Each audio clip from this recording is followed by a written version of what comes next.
Hey guys, we're in the basement today, at least for the first part of this video.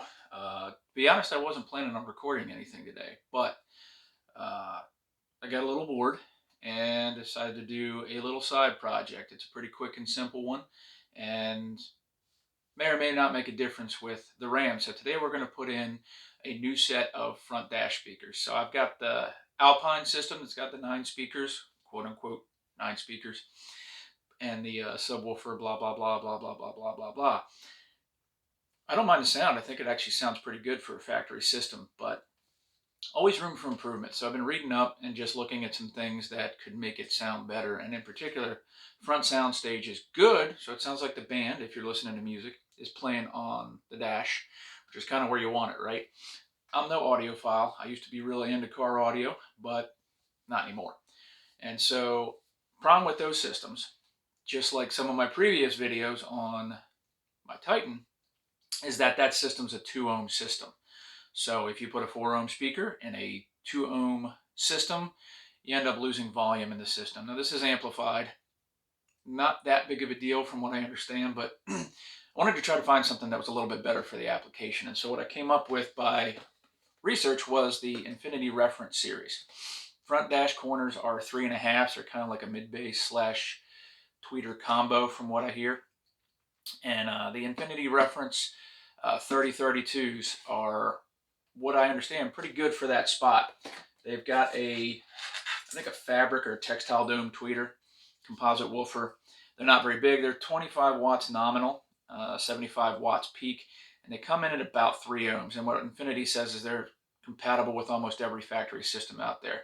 I think the way that they reference it is, once you hook up the speaker wires to that, because that creates resistance, it's going to give you that true 4 ohm load, but we don't really care about that.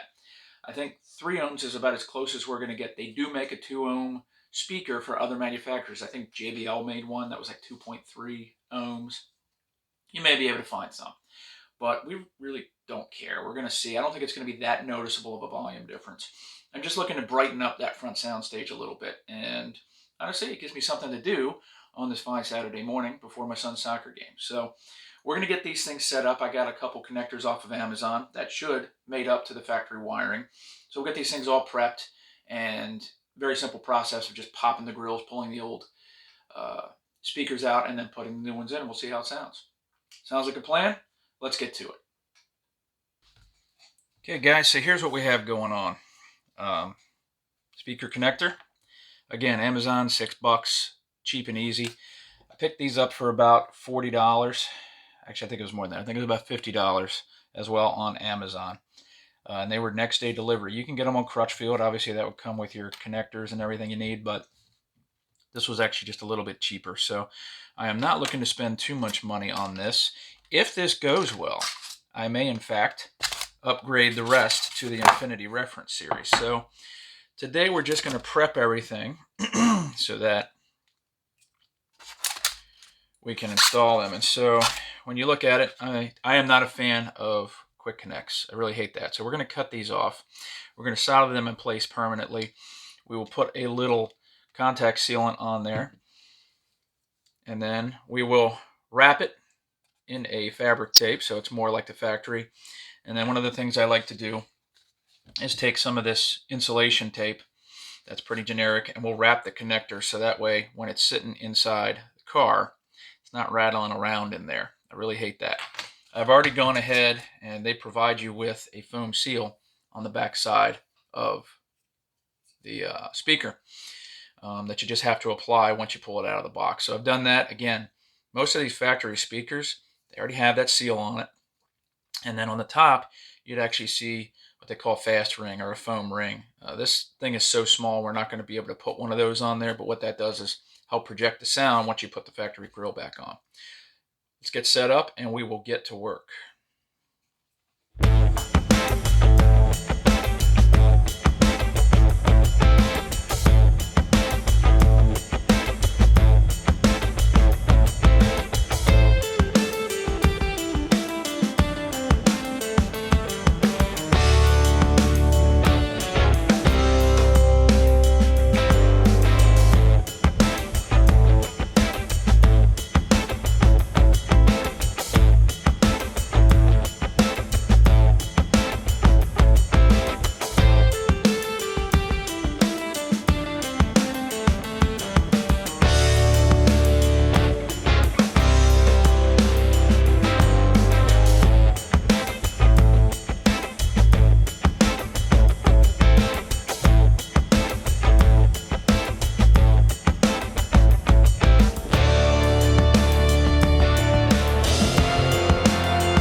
there we go.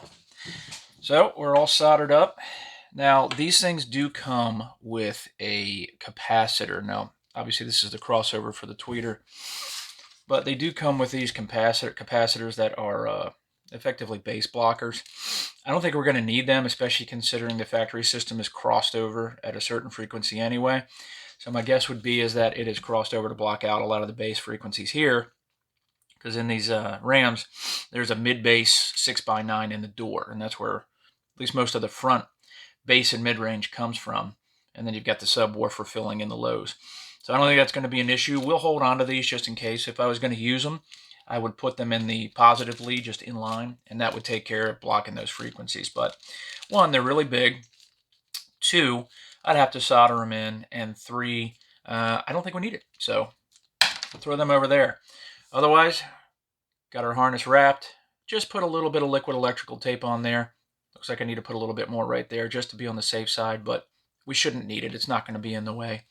And then, yeah, we just wrapped our connector in the foam, and that'll keep things from rattling around once we plug in the factory connector. Next step's going to be to pop these in the truck, which admittedly isn't going to take very long, so we'll see how it goes. It's about 35 degrees outside, and it's almost May. I believe Sunday is May 1st. So, yeah, the world's upside down here in central Pennsylvania and everywhere else, but it's supposed to be like in the 60s today, so we'll see.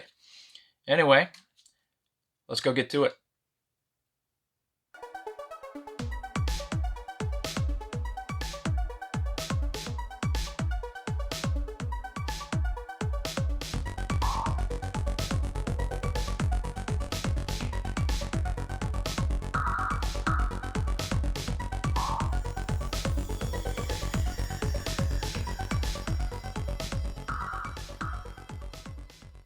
All right, guys, here's what we're talking about. So there it is, right here in the front corner. So we're just going to pop that grill out, give you a better view.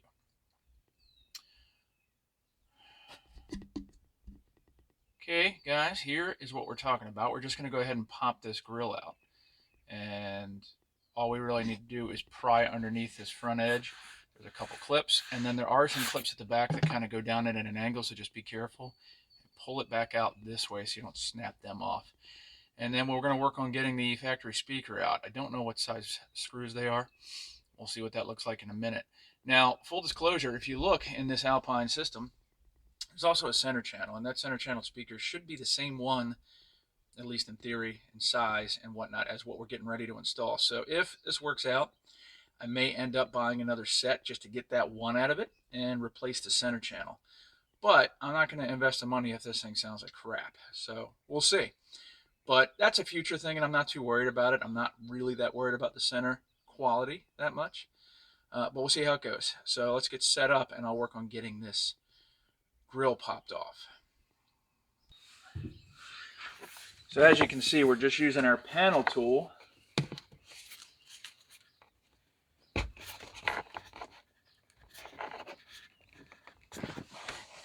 We're just using our panel tool to work the gap. So we'll just pop clips there.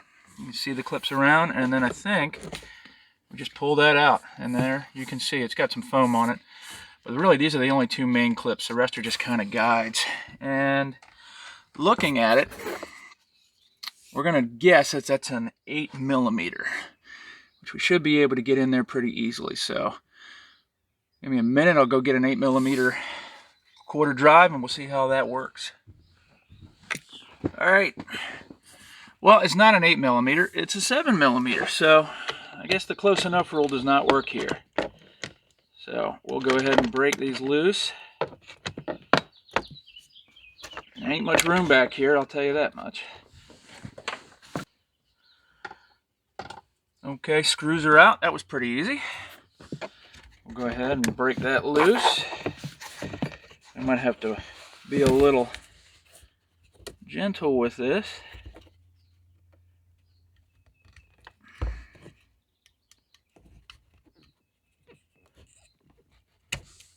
Pop that out.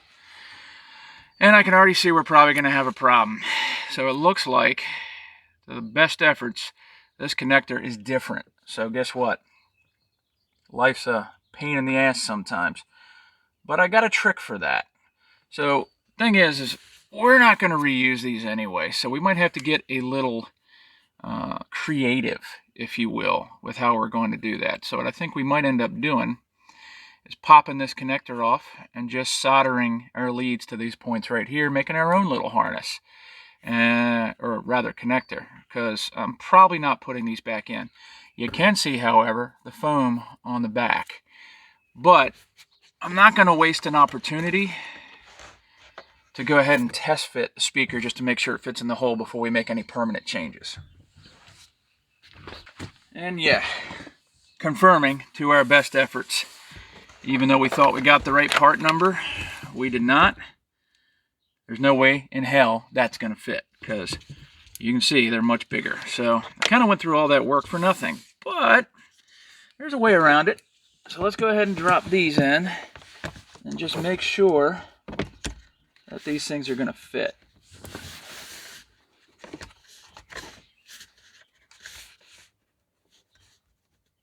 All right. And they will. Golden. Golden, golden, golden. Pop this back in just to make sure.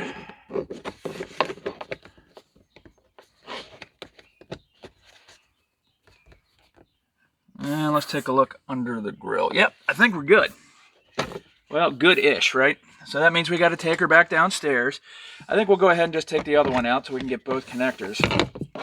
And we're going to go ahead and make our modifications real quick. Best laid plans, guys. Best laid plans. Okay, we're back. So here we go.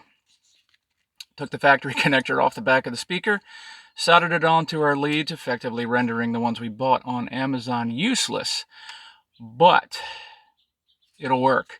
So I soldered them on, wrapped them in foam. I put a little zip tie on there just for good measure, and we're back in business. I'll detail, if you really care, what the wiring colors for these tweeters are and what is positive and negative if it really comes down to it, so that you can index the connector correctly if you choose to do this. But I am sure somewhere out there is a Metra or other brand of connector that would work just fine.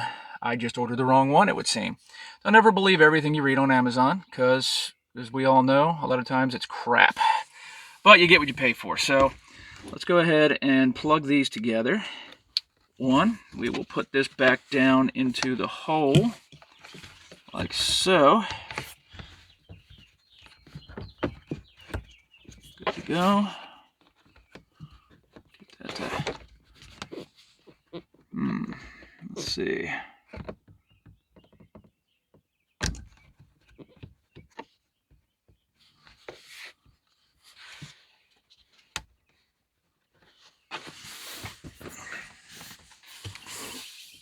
All right, one thing on these speakers, the inner tabs are the ones that it mounts on. We're just going to have to cut this little tab off here and make it kind of a fork.